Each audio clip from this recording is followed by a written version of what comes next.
Hi, everyone, and welcome to Sustainable Product Spotlight with Metropolis. Today, our guest is the President and CEO of Usgbc, Mahesh Ramanujan. Mahesh, thank you so much for joining us today. Thank you, Avinash. Thanks for having us. And I'm very excited to join you in this conversation. Mahesh is president of the Usgbc, as I said, but also of the Green Business Certification Incorporated, GBCI, and ARC. And he comes with a background in technology and innovation. And under his leadership, Usgbc, GBCI, and ARC are really looking at unifying standards, democratizing sustainable living, and building healthier and more prosperous communities. Mahesh conceived of the Living Standard Campaign, which is Usgbc's amazing grassroots initiative to really look at inclusive and resilient second generation visions for sustainability in the decades ahead. And that mission is healthy people in healthy places equals a healthy economy. And Mahesh, we couldn't agree with you more on that. Absolutely. So Mahesh, where does LEED stand today? It's been 28 years since it was conceived, and it has revolutionized the building industry, not just here in the United States, but all around the world. Where do you stand today? LEED started as a rating system as a best practice for green building design, construction, and operations. But today, LEED is a mindset. LEED is an ecosystem. LEED is an economic development tool. LEED is a best practice tool, also a next practice tool. And most importantly, we have 107,000 projects around the world in 182 countries and territories, focusing on transforming both new and existing buildings. And our focus with LEED is very simple: decarbonize buildings, build healthy societies, make our community resilient, and importantly, continue to have a positive impact on the people inside and outside the buildings. And so the journey has been fantastic, and LEED is the premier green building rating system in the world. And people are doing projects over and over and again and achieving LEED recognition just to demonstrate that they are not only meeting the minimum requirement, but they're trying to lead the market by transforming their built environment. So that's the story of LEED, and the progress with LEED has been fantastic. And we are on our current, I would say, the 5th generation of LEED version 4.1, that has significantly raised the bar on the market with energy reference standard, renewable energy credit strategies, waste demolition categories, and most importantly, we are trying to incorporate performance and human health and wellness outcomes inside LEED. So all the critical topics that we need in the post-pandemic era is well built into the latest version of LEED rating system. And we are pushing singularly to decarbonize buildings, communities, and cities, and of course, infrastructure eventually. It is so wonderful to hear that, because sustainability is not unidimensional. Yes. And if we want to make an impact in the world, if we really want to address our climate crisis, you have to understand its deep roots in all of the other things you mentioned, the health and well-being of people, for example. So it's really wonderful to hear that. I want to pick up on that first piece you talked about, which is decarbonization. We know that the building industry worldwide accounts for about 39% of the world's carbon emissions. And we've calculated, and we know that in order to turn the tide on that, we have to get to net zero construction by 2030. From your vantage point at Usgbc, how close are we to that goal, and how will LEED help us get there? It's a very important topic, and also it's a very exciting topic to focus on in this next decade, right? I mean, in the new decade that we are starting. The most important thing to remember, just to dial back a little bit into the history, in the first phase of LEED, we helped the market think about green buildings. In the second phase, we have helped the market implement green buildings.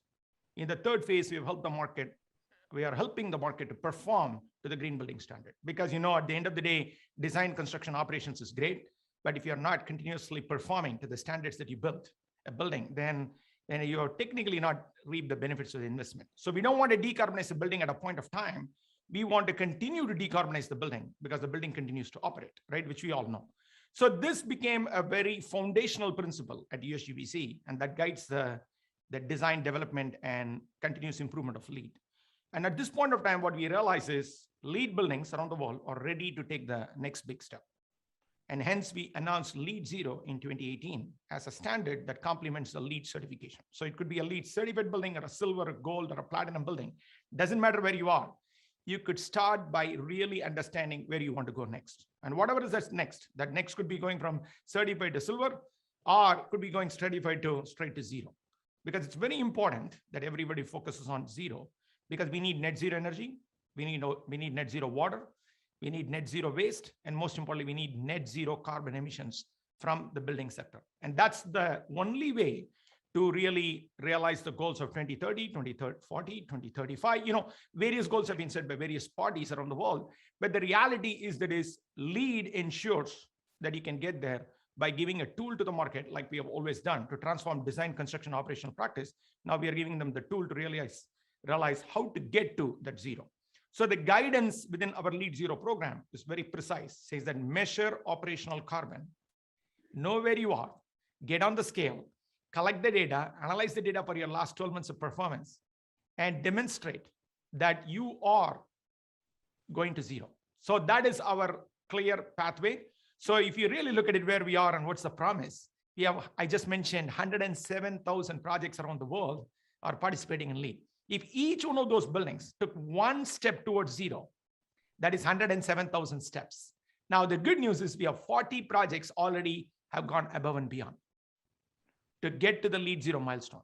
And when we think about LEED Zero milestone, we have made it very single issue topic. We're going to bring a comprehensive version very soon. But right now, energy, water, waste, and carbon, these 4 independent categories are available on top of a LEED certification. Now, there are projects which originally started with 1. Now they have gone to achieve either 3 or 4 of them. So that shows very clearly projects get the basics, which is measure, improve, replicate, and scale. And that's our decarbonization strategy, and LEED Zero program clearly allows us to achieve it. And that is what we believe is a meaningful way to transform market practices to get to net zero, because the markets cannot do moonshots, right? The moonshots are very difficult to do. That's why we focus on institutionalizing best practice, like LEED has always done. I absolutely agree with you. I think, we need that kind of one foot in front of another approach, and to understand that, we're really institutionalizing change, that we're not taking, these one-off aberrant kind of steps and not creating the systems to support the change that we're creating. That's the way to, sustainable change. So totally agree on that. I wonder if you can dig just a little deeper into those 4 elements of LEED Zero: energy, carbon, water, and waste. How do those, what are some of the goals on each of those, and how do they connect with each other? I think the first and foremost is, let's start with the LEED Zero carbon, right? So how does a project get a LEED Zero carbon? By focusing on 2 things. By focusing on carbon emissions from energy, meaning you have to demonstrate that you've gone into zero. Either you avoided energy consumption so that it's leading to zero carbon emissions, or you've provided offsets. And that's basically the one particular aspect of the carbon. The other aspect is occupant related transportation emissions. Now, in the last 14 months, that's a little bit of a mute point because we are not all traveling much. But as we successfully do the re-entry, we all know that the transportation sector, the commute to and from the offices, are going to be a critical component of focus for us to continue to decarbonize what impacts a building. So basically, LEED Zero carbon, to sum it up, it's focusing on energy and transportation related carbon emissions, particularly specific to occupants, and then figuring out how a building is trying to keep it low or to zero through offsets or by avoidance strategies. So that's LEED Zero carbon. And of course, a LEED project should be certified before it can achieve a LEED Zero carbon. That's when you get the LEED symbol. The second one is LEED energy. LEED Zero energy focuses on simply looking at the last 12 months of energy consumption of source energy and really see how you're getting to zero. And again, the principle is the same. You're going to measure your source energy, and you're going to demonstrate that you are not anymore consuming more source energy from the external environment than the building needs. And you're basically at a neutral point. And then LEED Zero water is focusing on potable water use. So basically, we're looking at a net zero potable water use. That's basically the building is no longer taking more water than it needs, but it needs, and it really is able to self-sustain. So it's basically zeroing out the potable water use from the community consumption. And then the last but not the least is GBCI as this zero waste program called TRUE, Total Resource Use and Efficiency, And it strives for not recyclability, it strives for reuse, but it strives for redesign and how you think about waste in the upstream. So what we did is that we got creative and we connected that powerful construct of zero waste or a step towards circular economy to LEED, and said LEED buildings could do that in the post-occupational phase, which means that they can achieve the the true platinum certification to be recognized as LEED zero waste. So you can see that earlier you mentioned about the making the standards uniform, making them more integratable and more harmonized. And this is how we are doing it, by looking at the best practices out there and really making LEED the standard of standards. So the LEED zero waste standard is focused on a project achieving a true platinum certification. And that basically is how we are able to recognize a project to be a LEED zero waste. So these are the 4 categories available on top of any existing LEED certification. That's incredible. And the integration of sort of all of those different parameters, if a building were to achieve all 4, that would make it just an incredible project. That may be still a few steps away, but you mentioned that there are 40 projects around the world that are going above and beyond LEED certification and getting LEED zero certifications. Can you maybe talk about a project or two that's actually striving for this certification? Interesting you said that. Initially, it felt like, can any project get all the 4 certification? Is it possible? Because, the industry moves a little bit slowly in these type of things. They always try to be tentative, and then they adopt, and then some leader comes and rallies the market in the front. So I want to call out 4 leaders today, right? The first one is the first LEED zero project came from Brazil, Curitiba. And it's from our Petinelli headquarters. It's a headquarters of a green and engineering consulting firm. They achieved LEED zero. And they were the first project in the world to achieve LEED zero energy. It didn't come from the United States. It didn't come from Europe. It didn't come from Asia. It came from Brazil. That's exciting to me. So that's just shows that the power and depth of LEED. The LEED is truly a global rating system. So that's the first project that we were. And then the project subsequently during the pandemic worked very hard to get LEED zero carbon and LEED zero waste. So it's a great case study of continuous improvement. Then when we thought that, okay, this is going to be a moonshot and we need to wait for another 5 years to figure it out, then the next project came right there, which I would like to talk about is the Colgate Palmolive, Burlington, New Jersey factory site. Colgate Palmolive went all out and all in. They're all LEED facilities. They're basically their facilities around the world, all their manufacturing sites, all their strategic offices, and all their technology centers are all committed to LEED. And then all their factories are LEED certified. They're LEED platinum. So they made a commitment. We're going to take this factory as our case study, and we're going to go all 4 at the same time. So they got zero energy, zero water, zero waste, and zero carbon. And believe me, this is a manufacturing site. So think about it, the complexity, the process loads, the demand, the cycle of operations, and most importantly, the power reliability you need to build into these type of operations. And it's a consumer manufacturing company. So that means they are shipping products around the clock, around the world. And that facility was able to hit all 4 certifications to become the first project in the world to get all 4 certifications concurrently at the same time. Then the third project is recently I awarded this present product to Ecos, a product that's basically a cleaning company owned by Earth Friendly Products. How timely during this pandemic. And that project went and got this a LEED platinum facility. It got LEED zero energy, LEED zero carbon, and then they went and achieved LEED zero waste. And they're also a true platinum facility. So you can see that naturally some of the strategies they already incorporated, they just need to put it together smartly and reassign their business process in a more strategic way. And they have already made a commitment to go positive, which we will talk a little bit later, hopefully. But that's the funniest, that's a fantastic experience that I've seen with these 3 projects. Then we can never forget the most important project that I love, which is from my hometown here, Arlington, Virginia. It's a Discovery Elementary School, the first school in the world to become LEED zero energy certified. The story is powerful there because by implementing net zero energy design and LEED zero energy strategies and certification recognition, the project was able to save $117,000 in annual savings. And what does it mean is that it basically compensates 2 teachers for the whole year in terms of compensation. And the second part is that they were able to beat the actual energy usage intensity, even compared to their original design, to get to an actual energy usage of 15.8 kilowatt BTU per square foot per year. That's a pretty significant order, while saving $2.9 million in capital costs so that they can reallocate that money to the projects. And as you know very well, when you do this in a school, it becomes a learning laboratory.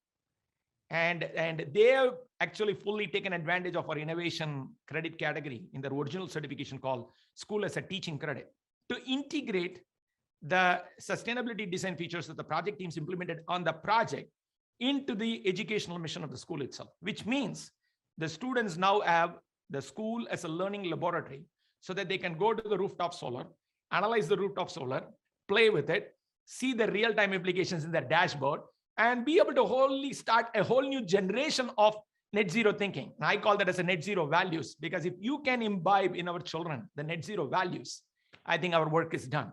We don't need to work this hard for 2030 goals, because it will be done, because a child in high school is going to be leading an enterprise in 2030, and they don't need to unlearn all the things we have learned. They just will scale. So that's an exciting 4-part story for Lead Zero at this point. That's amazing. And, I do hope we get to that future where, our kids, they will get us to zero energy use just, as a matter of fact. And I know to some people, those goals like 2030, 2035, 2040, 2050 seem so far away, but I happen to know you're already thinking about the next step. So, our last thoughts here, why don't you tell us, what lies beyond zero, Mahesh? Like, what is the next step for the green building industry? Yeah, that's a great question. In 2020, when we started the new decade, we set a bold vision for the second generation, which you alluded to earlier. What was the second generation was based on 4 pillars: sustainability, health and wellness, resilience, and equity. At that time, we basically said the first generation was all about connecting the dots between awareness to adoption. But the second generation has to be about acceleration and scaling, and comprehensively looking at these topics as you rightly pointed out, it's not unidimensional, it's not single issue topic. It is about the intersectionality of these topics. The more we can focus on the intersectionality, the faster, smarter, quicker our transformation efforts will be. Now, little did we know at that time that a pandemic is going to come and just sweep us full of surprises. And unfortunate things have happened around the world. Around the world, unfortunate things are still happening. That breaks all of our hearts. So when you look at that 4 pillars, sustainability, health and wellness, equity, and resilience, we had to think very deeply about when we focus on today, decarbonization, that looks like a single issue topic to me. We can't just come back and say, we're going to focus on the pandemic. We are focusing on climate change. One day we're going to focus on how to recover from a resiliency, either from a wildfire or a calamity. So this, and then equity became such a critical topic last year. The equity in this in particular around the world, but in this country, it became even a hotter topic. So when you look at all these things, it became very clear. You can get to net zero energy, you can get to net zero water, you can get to net zero waste, you can get to net zero carbon, but net zero health, net zero equity, net zero prosperity, net zero profitability does not work. So that means lead buildings must not aspire to get to zero. Zero is just, we are going to pass through zero to positive, because we must have a positive impact on the environment, the economy, and most importantly, the people, particularly the human health and wellness of people. And as you know very well, that last year, during the same time, we saw millions of people get out of their jobs. And we still don't know where the COVID is going to land us in the next 5 years. What kind of variants are going to emerge? What kind of challenges are going to be posed? So we cannot forget that when we think about sustainability, the affluent is not going to be the most affected. The vulnerable are the one who's going to continue to pay the price, like they already did in the last year. So it's very important that we continue to transform LEED to focus on regenerative and restorative design of our buildings, communities, and cities. And hopefully, if the United States government passes the infrastructure, we are able to influence infrastructure as well. So it is very, very critical that we think about buildings in the construct of consuming less energy than what they basically generating more energy than what they consume, removing more water, saving more water than they consume, and most importantly, removing more carbon than they produce. And this is doable because technologies exist, the building blocks of innovation exist. And most importantly, there is a greater awareness from this pandemic, unfortunately, that these topics are very, very crucial for us to advance to a sustainable, resilient, healthy, and most importantly, a prosperous society. So for us, it's very simple. Next to lead zero is lead positive, because we can all use some positive impact on ourselves and on our fellow humanity. Thank you so much, Mahesh. That is really an inspiration for the building industry at large, but for all of us, for the world at large. I think we all need to strive, as you're saying, to make a positive impact in the world. Thank you so much for the time you've spent with us, Mahesh. It has been wonderful. Thank you so much, Avinash.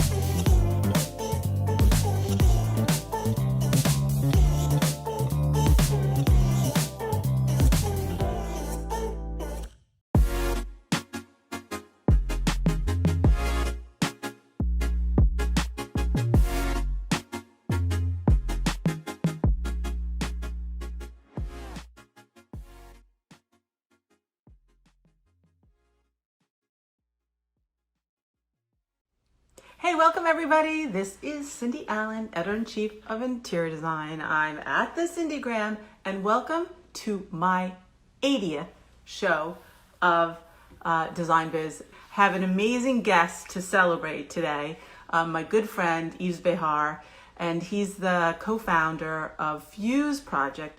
You have a lot to share with everybody, Yves, and that's always been your business, has been kind of solving problems through design, right? Yeah, pretty much. I mean, it's transformed in the last 20 years. We've been at this with the team at Fuse Project for 20 years, and we have many more disciplines than we had in the beginning. Including environment design now for the last few years. But there's always a large number of projects going. From commercial projects, but also some nonprofit projects and ways that we're trying to support what's going on in the world, whether it's with Design for Good or whether it's with nonprofits and etc. No, you're amazing. Well, first of all, tell me how you guys have coped. How's your staff, and how did you guys pivot? I mean, I think I still have those sort of strong memories of the early stages of the pandemic and of the office shutting down. I feel like for about a week it was, everybody was somewhat confused, somewhat. I mean, we were well prepared. Don't get me wrong. I mean, our operations team was incredible at being ready for what became a clear eventuality. But I think just being not with a team, being at home, feeling, not knowing how you can have a positive impact was disorienting in some ways. And then, after a week, we started working on projects, COVID-related projects, and that really sort of, there was a burst of energy that came out of that. There was as well as just a continuation of like large projects with existing clients. I was so pleased to see that not only were projects continuing and doing well, but we were also starting completely new projects without having ever met the client in person. That happened a few weeks after that. And then we just finished a couple of them. So we've essentially started, pitched, started projects with client teams, which tend to be fairly large, including engineering, etc., and finished them, and they're launching in a month. So there are actually pure 100% COVID projects that are about to launch, that were started and finished in this era. That's really amazing. And I have to say, like, we spoke in the beginning, yes, and we're going to talk about one of those products. But like, you're also a very, very positive person. But the beginning was kind of shocking, even to talk to anybody, about, even if you were being positive, we were all like so freaked out, right? Yeah, we were. And in the beginning, there was sort of a small solace, which was, seeing everybody on Zoom and, being able to, have the whole team come together on Zoom. And, I think that enthusiasm, has waned somewhat. Yeah. Totally. But, the work continues. I mean, we still have a lot of brainstorming and meetings, and we've adapted some of the technology that we use for that.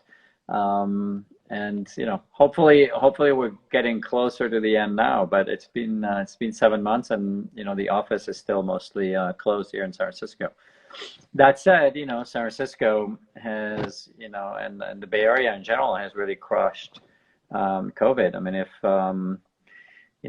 the whole country, had done as well, everybody would have been back at work a long time ago. Yeah, no, it's the fact that we're all not, and that we haven't, been tighter in the beginning. Like, it's all crazy. It's all crazy. Cindy, just imagine for a second, and I'm sure you've done that exercise, but when the lockdown came in mid-March here in the Bay Area, if they had said, well, you'll probably still be in lockdown in October, November timeframe, I mean, our brains would have just melted right there. We just would have exploded. I know. Right. I remember saying, I remember like leaving the office and thinking we'd, be back in 2 weeks. And I've not ever been away from the office in 2 weeks in my entire career. So that seemed like an eternity. Yeah, we would have just been, we're given what we can handle, right? Yeah, I mean, I'm glad they didn't say that to us. I mean, there's been a lot of learning since back then. So I think, there's still a lot of awkwardness and constraint out there, but we've all adapted, which in a way we should all receive some kind of prize for our individual work and keeping the wheels on the bus. Definitely, we got to get some points in heaven or something. I don't know, something. But I love that you're the first person. So I've followed the wave of everything, right? And I mean, we all have, but I have by like doing these talks all the time. And hearing right now how there's so many projects that companies have decided, look, they're not going to just stop forever. So things are moving. But you're the first one. So I want to share some of these stories. The first that pitch started and finished a project during COVID. This is insane. Does anything have to do with the air? Any of those projects, or no? The air purifier? No, that was actually something that had been going on for a while with Colgate, the air purifier that we launched. And the ventilator. What about the Box Ventilator? So the Box Ventilator was absolutely something that I think we had started around the time you and I spoke, and we finished it with and we partnered with Mass General, and it's in FDA pre-approval right now, and we achieved something that, again, working completely remotely, doing research with the nurses and the doctors at Mass General and in other places, and then sort of developing a concept, refining it, engineering it, and eventually, getting it in the, to be selected as one of the. As a direction, and achieving 4 hours of assembly under $1,000, using technologies that are currently available. So it's quite exciting, and this is an initiative where the whole team started working extra hours, started working weekends, started working at night. Had a couple of all-nighters. It was sort of back to the way you felt as a architectural or design student. It's life or death, and it was life or death, and it is, and that's why the team was so engaged in that. Amazing. Yves, can you move your phone a little? Just because I have the pictures here, I just want to make sure I see your face. Can it move down a little or up a little? Oh, like this? A little. I just want, because I'm cut. Yeah, there we go. Okay, yeah. So okay. Wait. So how did they? I want everyone to understand. I turned the comments off for a little while so that I could see you while you're talking, and I showed the images. How did this transpire? How did you guys get in touch? So the team at Fuse Project, developed a number of initiatives. One of them was a poster campaign. One of them was here participating in the testing of an entire local town in the Bay Area. And the third one was the industrial design team really getting passionate about putting their skills at the service of what was needed then and is still needed, which is a fast deployment solution for a ventilator. And so they really started from scratch. And then we discovered that Mass General was holding, providing research support as well as, holding a competition for that. So they said, hey, we think we can. And there were hundreds of people playing in that, but they were, the team was so confident that it was hard, it's impossible to sort of hold them back when they're like, when they start on something like this, and then when they go, I think we will win. I was like, well, it doesn't matter if we win. Let's just. Oops, we lost him for a sec. Come back. Yeah. And so then tell me what happened. What were the parameters? You said it was very inexpensive. So yes, so the parameters were that it needed to be under $400, under $1,000, take less than 4 hours to assemble. And for us, the additional criteria is that we didn't want it to use any special tooling that would take a long time to develop or to make. Yeah. And so it's all either 3D printed or simple manufacturing, such as sheet metal bending and cutting, which can really be done anywhere. And then all of the internal components are open sourced, so this can really be built anywhere. Rather than a lot of the proprietary type of solutions that come from the medical industry. That's amazing. And so, what are you saying? It's going through the approval process right now. It's going through an analysis and I guess a pre-approval process right now. I need to check back with the team, but I'm sure they're on it.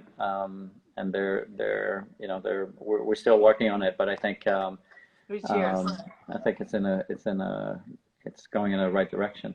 That's amazing. No, that's amazing. I had this really, really interesting conversation with this. I always talk about him, Jeffrey Eddy. He's an engineer for ARUP, and we did this whole conversation about air. And I'm definitely a lot smarter than I was before that conversation. But I mean, air, something we never had to really think about as much as we do now. But tell me about the concept of the air purifier. So we've been working with Koei for many years, and I love working with these partners that are somewhat humble but leaders in their markets. And it's like I keep hearing from friends and all over the world who are like, oh yeah, I have a Koei and it's the best one, and yet it's a brand you haven't heard of very much. And so we did a number of projects with them over the last 5-6 years. And then the latest one I was really excited about because we completely changed the configuration. Typically these objects are sort of in the middle of the room, or, they're like square or circular, and they look like, white or gray plastic. They don't look like something that you would want, in your in your bedroom, or in your living room. Right. And so, we really kind of explored the idea of, well, what about if it isn't sort of a centrally located form, but rather one that fits, against the wall. So the configuration had to change dramatically from a long rectangle. And then we really thought about an easy interface and an aesthetic that really doesn't show the you know, the venting holes and the ventilation, really making it look and feel much more like a domestic object. Right. In this case, what you're showing there is this magical interface where you're just touching the surface. It's a wood-like surface on the top, and the interface appears. So when you're not using it, there's no buttons, or you can charge your phone as you're showing there as well. But it just becomes, you know, an object within the home. And then I don't know if you have another picture that shows the feet, but when you, I don't know. Oh, wait, I do. I think I do. Let me find it. When you see the whole object, this is the one that shows the interface. Okay. Here you go. So when you look at it, you know, it really sort of fits. It may be a side table. You know, you can put a vase on it. It has these beautiful wood legs and fabric enclosure all the way around. And it's also made out of these softer tones, you know, like a beigey gray and then a pinkish gray. And you know, all that just makes it completely different as a piece of domestic technology. And you know, the reality is, products are changing in the world that we're living in, whether it's COVID, whether it's global warming, whether, you know, it's the fires that unfortunately we had so much of in California. Yes. You know, these products are not sort of accessories you pull out on a couple of bad days of the year. They've now become, because of so many people having asthma, because of pollution, because of fires, they've become something that you leave out. And you know, so we need to start to rethink the home in terms of having these technologies that have really become necessary, you know, in our everyday lives. So it isn't something that I designed to be, you know, one of these portable kind of, you know, low throughput, low quality, portable types of, you know, of air purifiers. It's really much more thought as a part of your home, but not something that you're ashamed of. It's something that looks like a piece of, you know, white or gray, you know, plastic. Yeah. People are saying, love, amazing. Thank you. Oh, good. Yeah, no, beautiful. Let's talk about the home, because when COVID first hit, you were just releasing something that we all are craving right now, which is figuring out how to keep moving and exercising. So tell us about the Form. Was it called Form a Lift or something? Form Lift? No, Form Life. Form Life. Yes. So Form Life is a startup that we've worked on, that I co-founded with Trent Ward about 4 years ago, and we're getting close to launching the mirror version, which is just you know, that is great for both physical exercise and yoga, but as well as mindfulness. And then in early of next year, we will be launching what we call the full studio version. So we have two versions launching. This is what you see there is the full studio version, and that provides you with a gym-like setting for, you know, resistance training. You have a trainer. You can see the trainer on the mirror there, and that trainer, you know, will very, very efficiently walk you through, you know, 30 minutes, 45 minutes, an hour of exercises specifically for you. It knows who you are as you approach the machine, and it will, you know, basically be like training with a trainer, only it's a lot less expensive. It's in your home, which, you know, is obviously great when gyms are closed, but it's also so much more efficient when you know, in terms of how much time we want to spend in public transportation and cars going and coming back from the gym. And then in this image, you can see, you know, the idea with it is that it has many different types of exercises. So it's not one of these products that is just about one type of thing, like cycling or running, but it's really a workout station and a wellness station, you know, for the whole family. So whether you do yoga, meditation, stretching, boxing, resistance training, bar, you know, it really has sort of the full gamut. And this is something that I've wanted for a long time. But I think we're finally in an era where it's possible. So. Yeah, and it's sort of like a monthly thing. Is that what it is? So it's a subscription. Yeah. It's a subscription. So you, it's $149 a month for the full studio. I think it's $89 for the mirror one. And so it's quite, it's quite affordable for two people in the family, instead of a gym membership. Again, with the cost of transportation, getting an Uber, getting there, etc. Yeah. All those things add up. And especially exciting because you have access to all these different methods, right? both in terms of physical exercises, but also in terms of mindfulness. And I think if there's anything we need more of today, it's mindfulness after 2020 has been really tough on people. Yeah, for sure. I mean, this is brilliant, and of course we never ever wanted to live through this, but if the timing was kind of perfect, I have to say. Yeah, I know people have said, wow, your timing is great, with both the Co-Wave air purifier and Form Life, but obviously these things don't appear out of thin air. No. We've worked on them for a long time, but there are certainly there's definitely trends and directions that we work on, especially when we work on new startups. And, it's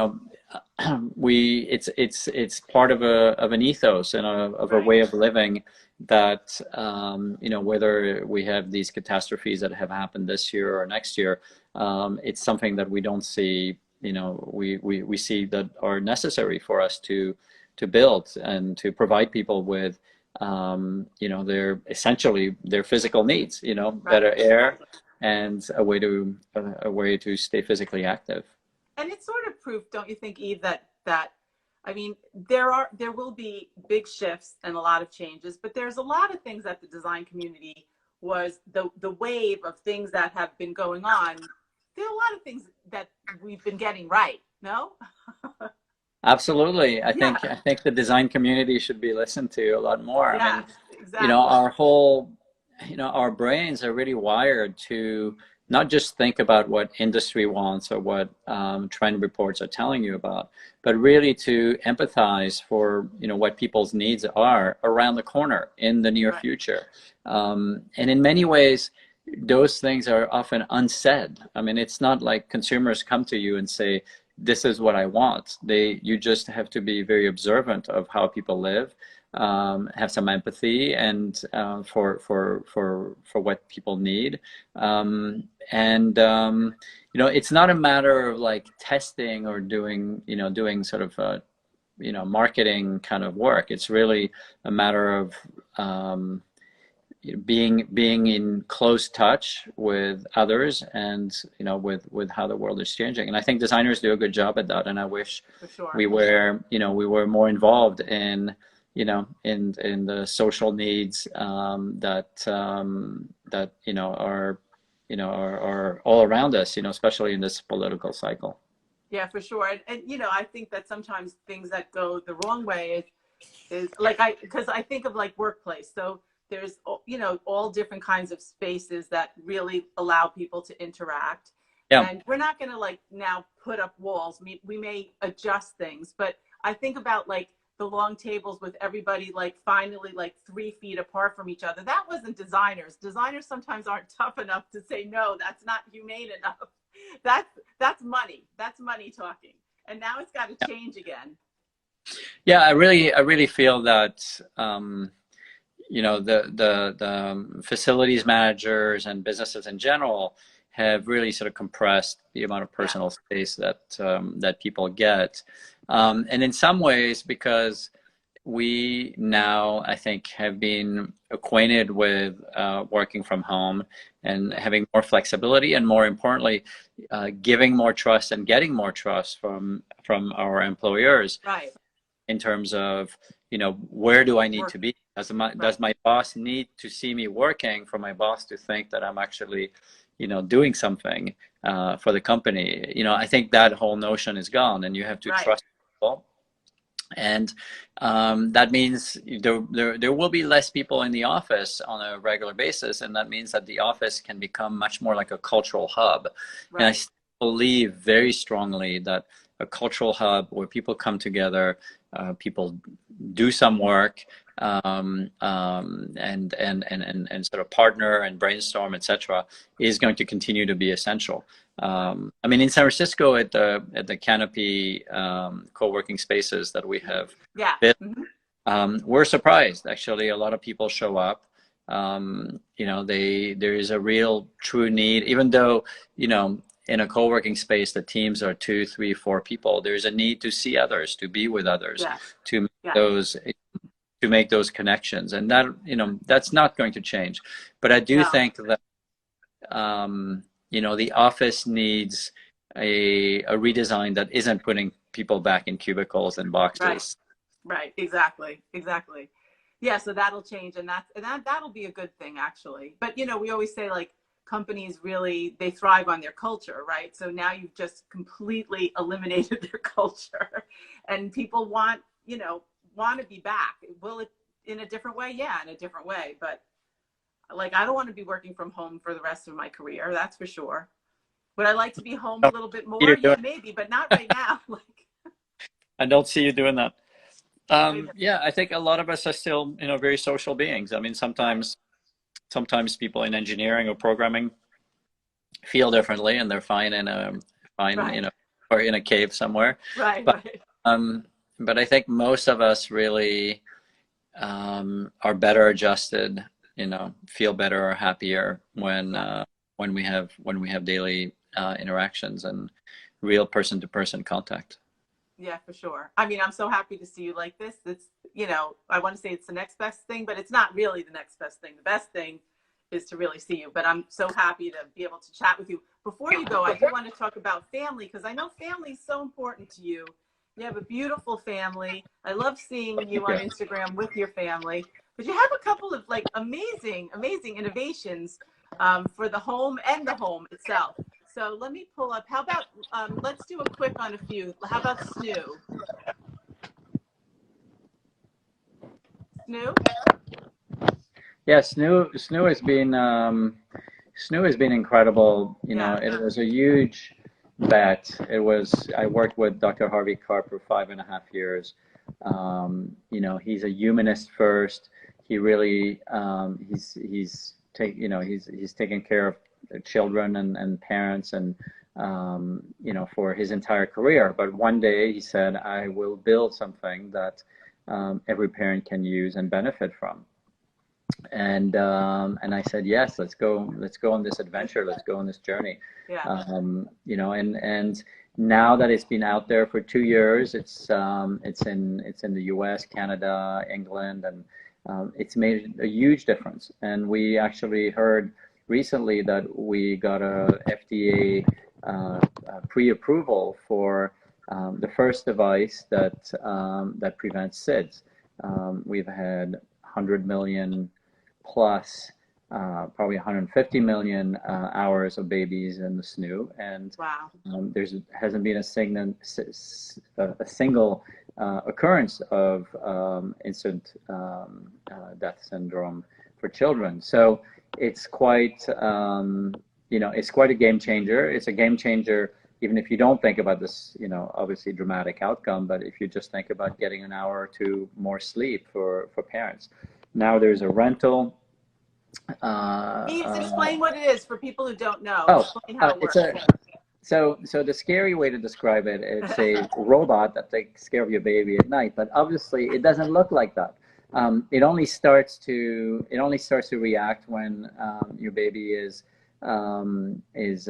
crying or moving about in the middle of the night, and it helps put them back to sleep by gently rocking them while they're you know, sort of tightly held, and also making sounds, you know, sort of shushing sounds at the same time. So it really reacts to the baby. It isn't you know, it isn't something you just put them in and you press a button and that's it. It really reacts to the baby's needs, and keeps them asleep, helps them fall back asleep, especially after feeding at night.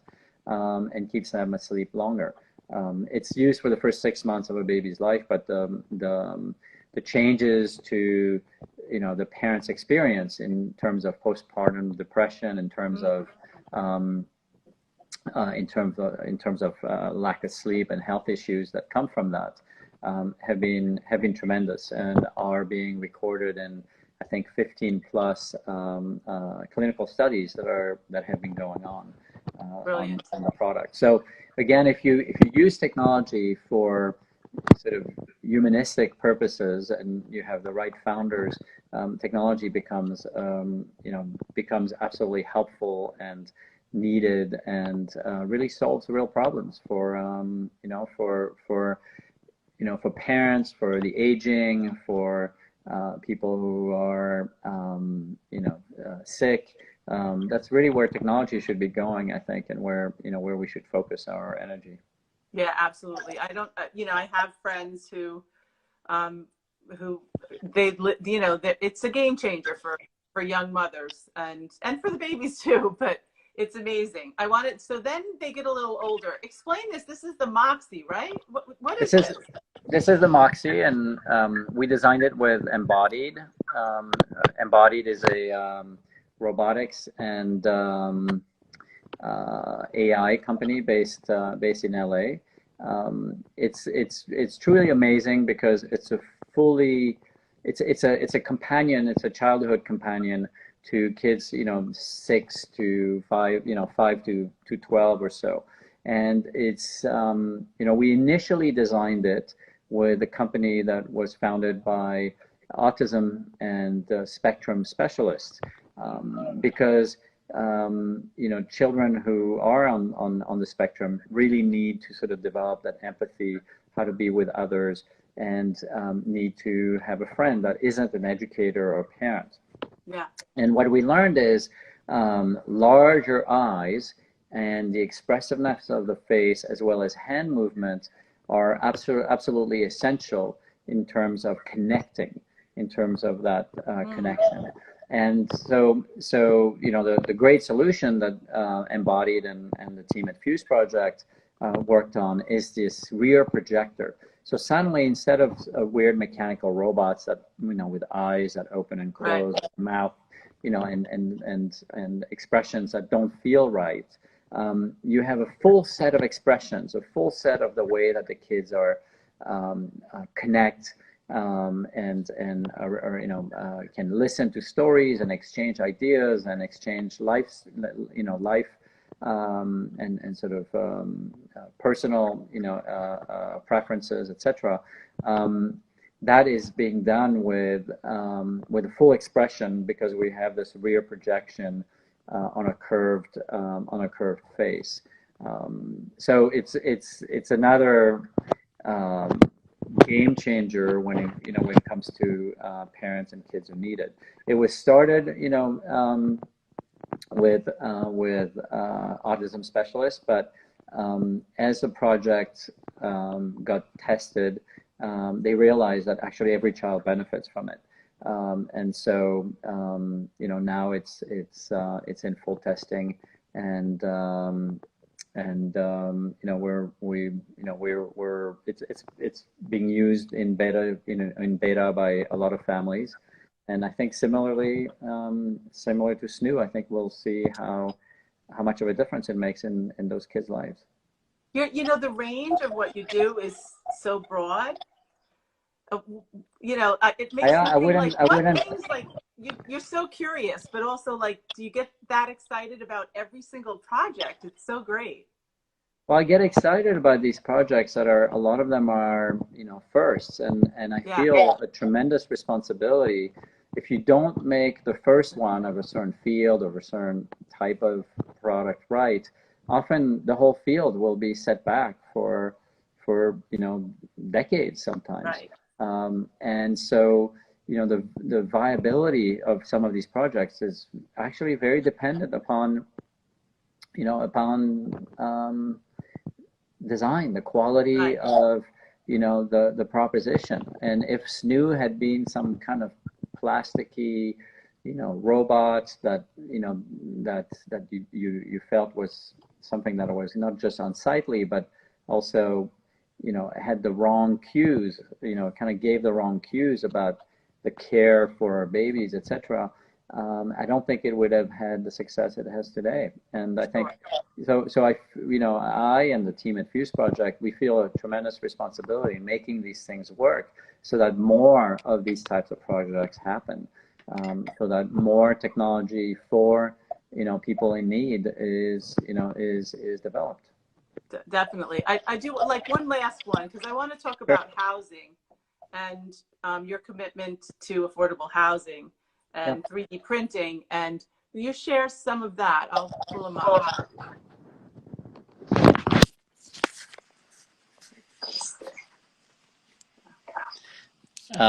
So this is like a in process, so it's not fully finished, your picture there, but I'm sure you have other pictures. Here you go, the finished product.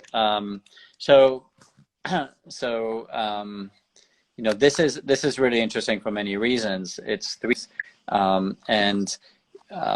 we worked with New Story Charity.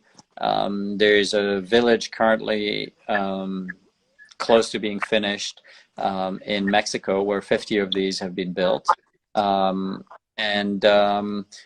It's one of these times where I get really excited about technology, as you know, and design, but it's rare that the latest or the newest can be applied to people in need. And in this case, people who make under $200 per month here in Mexico. So people who live in shacks today with their families, without good protection, in terms of the weather and, the animals and the comforts that we all want and expect.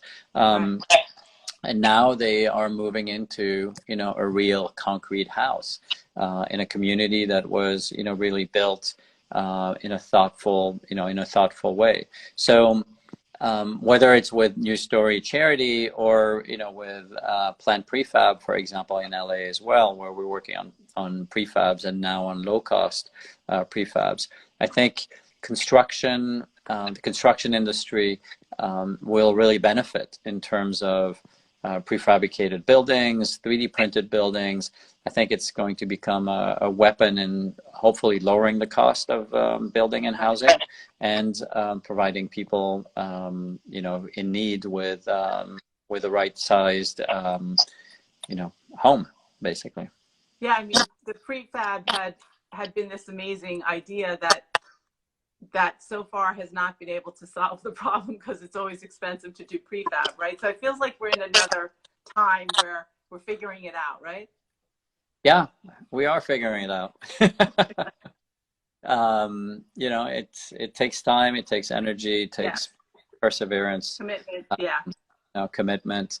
But I'm so pleased to see, entrepreneurs, as well as financial backers to these entrepreneurs, who are, both, putting their money and their energy where, where things are most needed. I think for so long, we've seen investments and really purely go to things like social media and games. But I think it's to see at least even if it's a fringe of people in the space really investing in what I think are world-changing ideas and world-changing solutions is tremendous. And of course, it's a great honor to be working on those. And it's why I get up. That's why I get up in the morning. That's why I get up.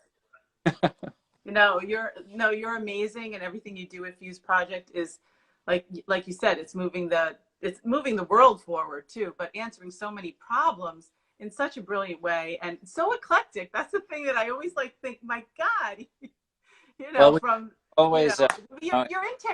a technology center there. So, but I think the ideas are so brilliant, and also just the collaboration, which is, I think, moving forward, do you think even more collaboration will happen?